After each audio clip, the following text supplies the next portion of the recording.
பொதுவாவே வழிபாட்டு தலங்களை பாதுகாக்கணும்னு சொல்லிட்டு இருக்காங்க இல்லையா, அந்த உரிமை கூட இங்க வந்து முஸ்லீம்களுக்கு கிடைக்க மாட்டேங்குது. பிஜேபி அரசாங்கம் நிறைய முஸ்லீம்களை தான் குறி வைக்கிறாங்க. வக்ஃபு சட்டமா இருக்கட்டும், இஸ்லாமியர் பெண்களுக்கான பாதுகாப்புன்னு சொல்லிட்டு கொண்டு வந்த அந்த தலாக் சட்டமா இருக்கட்டும், இஸ்லாமிய மக்களுக்கு எதிராக தான் கொண்டு வராங்களே தவிர ஆதரவா எதுவுமே கொண்டு வரல. அவங்க கொண்டு வரவும் மாட்டாங்க. ஏன்னா அப்படிப்பட்ட அரசாங்கம் தான் இப்ப இருக்குது. யூபிலையும் சரி, அதுக்கு முன்னாடி பாபர் மசூதி சரி, கியான்வாபி மசூதி சரி, இப்ப கரண்டா இங்க கொண்டு வந்திருக்கிறாங்க. எல்லா விஷயத்திலுமே இஸ்லாமியர்கள் ஒதுக்கப்படணும், இஸ்லாமியர்கள் இந்த நாட்டுல இருக்கக்கூடாதுன்னு நினைக்கிறாங்க. ஆனா நாங்களும் இந்த நாட்டுக்காக உழைச்சிருக்கோம், இந்த நாட்டுக்காக எங்கள் முன்னோர்களும் ரத்தம் செலுத்தி இருக்கிறாங்க. அந்த விஷயங்கள் எல்லாம் இந்த அரசாங்கம் உணராது. பிஜேபி அரசாங்கத்தை பொறுத்த மட்டும் இந்து ராஷ்டிரம் அமைக்கணும் அப்படின்ற ஒரு விஷயத்தை தான் அவங்க குறிக்கோளை வச்சு எல்லாம் பண்ணிட்டு இருக்காங்கன்னு தெரியும். அதனால இந்த மக்கள் வந்து விழிப்புணர்வு பெறணுன்றதுக்காக தான் நாங்க குழந்தைகள் பெண்கள் அப்படின்னு நாங்க வந்து ஏன் வந்து நிக்கிறோம்னா, எங்களுடைய மத சுதந்திரத்துக்கும் நாங்க வந்து நின்று ஆக வேண்டியது இருக்குது. பெண்கள்லாம் வீட்டுக்குள்ளதான் இருக்கணும், வரக்கூடாது அப்படின்லாம் கிடையாது. நாங்களும் வந்து எங்களோட மார்க்கத்தை பாதுகாக்கணும்ன்ற நோக்கத்துக்காக வந்து நிக்கதான் செய்யணும். நிக்க வேண்டிய சூழ்நிலையை இந்த பிஜேபி அரசு உருவாக்கிக்கிட்டு இருக்கிறீங்களா. அதனால எல்லா மக்களும் கவனிக்கணும்.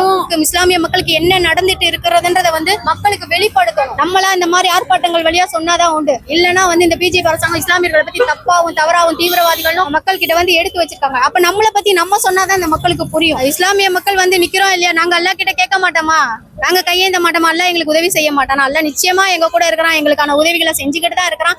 இதுவும் இந்த அரசாங்கத்துக்கு எதிராக நாங்க போராடுறதுனால இந்த போராட்டத்துக்கான நட்புலையும் எங்களுக்கு கிடைக்கும். அதை எதிர்பார்த்துதான் நாங்க நிக்கிறோம். இன்ஷா அல்லாஹ்.